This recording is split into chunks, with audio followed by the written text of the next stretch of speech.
no keys, push the start. Yeah, you know what it is. Everything I do it big. Yeah, screaming that's nothing. When I pulled on the lot, that's nothing. I feel my town when you see me, you know everything. Black and yellow, black. Oke, di sini saya akan menjelaskan penyesuaian pekerjaan. Ketika beranjak dewasa dini, setiap orang pasti berusaha menyesuaikan diri dengan lingkungan kerja barunya, seperti beradaptasi budaya perusahaannya, rekan kerjanya, hingga tugas dan tanggung jawab pekerjaan yang sudah diberikan. Apalagi ketika baru awal bekerja, pasti perlu belajar untuk mengenal dunia kerja. Selanjutnya, menjelaskan penyesuaian diri dalam pekerjaan. Jadi penyesuaian diri dalam pekerjaan merupakan proses dalam pekerjaan dipengaruhi oleh berbagai faktor, baik internal maupun eksternal. Nah, faktor internal itu seperti sikap, minat, dan keterampilan. Dan faktor eksternal itu seperti lingkungan kerja, budaya organisasi, dan peran gender. Havigers dalam studinya tentang sikap pekerja terhadap pekerjaannya menyimpulkan bahwa mereka dapat dikelompokkan, yaitu yang pertama, sikap terhadap pekerjaan.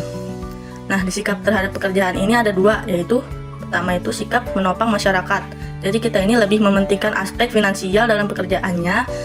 Ini sering memandang pekerjaan sebagai beban dan kurang merasa puas. Yang kedua itu ada sikap melibatkan ego. Jadi maksud dari melibatkan ego itu seperti ekspresi diri, sumber kebanggaan, dan cara bersosialisasi. Nah, yang kedua itu ada faktor-faktor yang mempengaruhi penyesuaian diri. Nah, di sini ada beberapa faktor, yaitu pertama jenis kelamin. Dari pria dan wanita memiliki tantangan atau pekerjaan dan ekspektasi yang berbeda dalam dunia pekerjaan. Nah, yang kedua itu ada lingkungan kerja. Nah, yang dimaksud lingkungan kerja itu seperti budaya perusahaan, rekan kerja, dan proses adaptasi. Yang ketiga itu ada peran sosial. Nah, jadi ekspektasi masyarakat terhadap peran sosial, apalagi dengan peran gender, juga mempengaruhi penyesuaian diri, terutama bagi wanita. Yang ketiga ada tantangan penyesuaian diri. Nah, di sini ada beberapa tantangan, yaitu yang pertama, kesulitan menemukan pekerjaan yang sesuai. Nah, kesulitan menemukan pekerjaan terutama bagi yang memiliki kualifikasi tinggi, namun sulit menemukan pekerjaan yang sesuai. Yang kedua, beban kerja ganda. Nah, hal ini khususnya bagi wanita, yaitu menyeimbangkan pekerjaan dan tanggung jawab rumah tangga. Nah, yang ketiga, adaptasi terhadap budaya perusahaan. Jadi setiap perusahaan memiliki budaya kerja yang unik dan menyesuaikan diri dengan budaya tersebut. Yang keempat, konflik peran. Nah, di konflik peran ini, terutama bagi wanita, konflik antara peran sebagai pekerjaan dan peran sebagai ibu rumah tangga. Nah, yang keempat itu ada proses penyesuaian diri. Nah, di sini ada beberapa proses penyesuaian diri. Itu yang pertama untuk pria. Nah, pria itu lebih fokus pada pencapaian, status, dan peran kepemimpinannya. Mereka cenderung lebih mudah beradaptasi dengan lingkungan kerja yang kompetitif. Nah, yang kedua itu ada untuk wanita. Jadi, menghadapi tantangan yang lebih kompleks, seperti diskriminasi gender, beban kerja ganda, dan ekspektasi sosial. Penyesuaian perkawinan. Jadi, penyesuaian perkawinan ini membahas 4 bentuk penyesuaian dalam pernikahan yang penting untuk menjaga keharmonisan hubungan. Yang pertama itu ada penyesuaian pasangan. Penyesuaian terhadap pasangan merupakan tantangan awal dalam pernikahan. Yang kedua itu ada penyesuaian seksual. Penyesuaian seksual adalah salah satu tantangan terbesar dalam pernikahan. Yang ketiga ada penyesuaian finansial. Keuangan memainkan peran penting dalam stabilitas pernikahan. Yang keempat itu ada penyesuaian terhadap keluarga pasangan. Pasangan juga perlu beradaptasi dengan keluarga besar yang memiliki niat, minat, dan latar belakang yang berbeda. Jadi keempat bentuk penyesuaian ini membutuhkan kesabaran dan kerjasama untuk mencapai hubungan pernikahan yang harmonis. Penyesuaian diri terhadap masa keorangtuaan. Jadi ini tuh membahas pengasuhan anak sebagai masa krisis yang menuntut perubahan besar dalam peran, perilaku, dan nilai orang dewasa. Ini poin-poinnya. Yang pertama itu ada pengasuhan anak sebagai masa krisis. Jadi pengasuhan anak menjadi transisi dari tanggung jawab pribadi ke tanggung jawab dewasa. Yang kedua itu ada keputusan sukarela untuk tidak memiliki anak. Alasan utama tidak memiliki anak, fokus karir, keinginan mempertahankan gaya hidup, hambatan budaya atau agama, atau kekhawatiran finansial. Yang ketiga ada orang tua tunggal. Jumlah keluarga dengan satu orang tua meningkat karena penceraian atau kelahiran anak di luar pernikahan. Yang keempat itu ada faktor-faktor penyesuaian masa orang tua. Yang pertama ada sikap terhadap kehamilan. Yang kedua itu ada motivasi menjadi orang tua. Yang ketiga, usia orang tua. Yang keempat, jenis kelamin anak. Yang kelima, jumlah anak. Yang keenam, harapan terhadap anak. Yang ketujuh, keseimbangan tugas. Yang kedelapan, perubahan peran. Yang terakhir itu kepribadian anak. Jadi keseluruhan, pengasuhan anak menuntut fleksibilitas dan kemampuan adaptasi untuk mencapai keharmonisan keluarga. Oke, saya akan membahas mengenai penyesuaian diri terhadap diri kesendirian.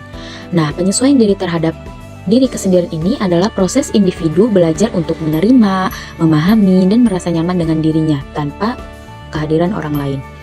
Nah, kesendirian ini juga sering dianggap sebagai bagian dari pertumbuhan dan perkembangan emosional, terutama dalam tahap-tahap tertentu seperti pada masa remaja dan dewasa awal. Nah, pada remaja ini contohnya seperti kesendirian sering muncul ketika seseorang mencoba memahami identitas dirinya. Mereka mungkin menarik diri dari kelompok untuk merenungkan tujuan, nilai, dan keinginan pribadi. Dalam konteks ini, kesendirian bisa positif jika membantu individu membangun kemandirian dan kedewasaan emosional. Nah, kemudian pada masa dewasa itu, kesendirian ini kadang terkait dengan situasi hidup seperti pindah tempat tinggal, kehilangan pasangan, atau memilih hidup sendiri. Dalam tahap ini, kemampuan beradaptasi terhadap kesendirian sangat penting untuk menjaga kesehatan mental dan bagi kita sendiri juga. Mengapa sih sangat penting? Karena membuat kita lebih mengerti kepada diri sendiri. Jadi, kita itu tahu apa yang kita suka, apa yang kita tidak suka, apa yang bikin kita bahagia, dan apa yang bikin kita sedih. Yang kedua itu bisa membuat kita lebih percaya diri. Jadi, kalau kita sudah mengenal diri kita sendiri, kita lebih yakin sama keputusan yang kita ambil. Nah, yang ketiga itu membuat lebih tenang. Nggak gampang panik atau khawatir kalau lagi sendiri, karena kita udah nyaman sama diri kita gitu. Yang terakhir itu membuat lebih bahagia, jadi kita bisa menikmati waktu sendiri dengan baik dan nggak merasa kesepian. Nah, kemampuan beradaptasi juga terhadap kesehatan ini sangat penting juga bagi kesehatan mental. Mengapa? Karena orang yang berhasil menyesuaikan diri ini biasanya memiliki tingkat harga diri yang baik, keterampilan coping yang kuat, dan kemampuan untuk menikmati waktu sendiri sebagai kesempatan untuk refleksi dan pengembangan diri. Namun, jika kesendirian tidak diolah dengan baik, bisa berisiko memicu rasa kesepian, stres, atau bahkan depresi. Oke, yang selanjutnya itu ada bahaya dari proses penyesuaian karir dan perkawinan selama masa dewasa dini. Nah, pada masa dewasa dini itu emang fase yang penuh tantangan, terutama soal penyesuaian karir dan perkawinan. Kalau nggak hati-hati, dua hal ini bisa jadi sumber masalah yang serius gitu. Pada masa penyesuaian karir, biasanya orang mulai serius nih membangun karir. Tapi kalau proses penyesuaiannya nggak lancar, bisa muncul masalah kayak stres kerja, burnout, atau bahkan merasa nggak puas sama pekerjaan yang dipilih. Misalnya, kalau seseorang terlalu fokus ngejar karir tapi nggak paham batasan dirinya, dia bisa kehilangan keseimbangan hidup. Apalagi kalau karir yang dipilih ternyata nggak sesuai minat atau kemampuan, bakal bikin dia gampang ngerasa gagal atau kehilangan motivasi. Nah, selanjutnya tuh ada bahaya dalam penyesuaian karir perkawinan. Di sisi lain, adaptasi dalam perkawinan ini juga nggak kalah rumit. Dua orang yang baru menikah biasanya masih belajar soal kompromi, komunikasi, dan tanggung jawab bersama. Kalau salah satu tidak siap secara emosional atau terlalu sibuk sama urusan kerja, konflik rumah tangga biasanya sering banget muncul. Bisa aja hal-hal kecil jadi pemicu pertengkaran besar karena kurangnya komunikasi yang sehat. Jadi jika karir dan perkawinan ini tidak seimbang, dampaknya bisa makin parah. Misalnya, seseorang terlalu sibuk kerja sampai nggak punya waktu buat pasangan. Ini bisa bikin hubungan jadi renggang. Sebaliknya, kalau terlalu fokus sama hubungan tapi karir diabaikan, ada resiko finansial atau rasa nggak percaya diri. Jadi bagi kita itu penting banget nih buat bisa atur prioritas dan punya kemampuan buat menyeimbangkan dua hal ini. Jangan lupa buat cari dukungan, entah dari pasangan, teman, atau mentor biar proses adaptasinya tidak terlalu berat. Terakhir itu saya akan membahas mengenai penyesuaian keberhasilan diri dengan masa. Nah, penyesuaian keberhasilan diri dengan masa ini biasanya merujuk pada kemampuan seseorang untuk beradaptasi dengan tuntutan, harapan, dan tantangan yang muncul pada setiap kehidupan. Contohnya itu seperti jika kita sedang kuliah, keberhasilan itu bisa dilihat dari bagaimana kita bisa mengatur waktu, mengatasi stres, atau mengejar target akademik. Nah, jika kita sudah bekerja, mungkin lebih bagaimana sih kita cara membangun karir, menjaga hubungan sesama rekan kerja, atau menghandle tekanan. Jadi kuncinya itu adalah fleksibel, ngerti prioritas, dan terus belajar dari pengalaman supaya bisa match sama kebutuhan masa itu. Adapun beberapa faktor yang mempengaruhi penyesuaian, yaitu yang pertama, kemampuan adaptasi. Nah, kemampuan adaptasi itu yaitu mampu menerima perubahan dan mencari solusi ketika menghadapi tantangan. Yang kedua itu dukungan sosial. Jadi hubungan positif dengan keluarga, teman, atau pasangan ini membantu proses penyesuaiannya. Yang terakhir itu ada pengembangan diri. Nah, yaitu keterbukaan untuk terus belajar dan meningkatkan kemampuan pribadi. Jadi intinya penyesuaian keberhasilan diri dengan masa itu bagaimana kita bisa adaptasi dengan tantangan atau situasi yang sedang kita hadapi. Jadi misalnya jika kita sedang di fase tertentu dalam hidup kayak masa remaja, kuliah, atau udah kerja, kita perlu mengerti apa yang dibutuhin di fase itu supaya bisa berhasil.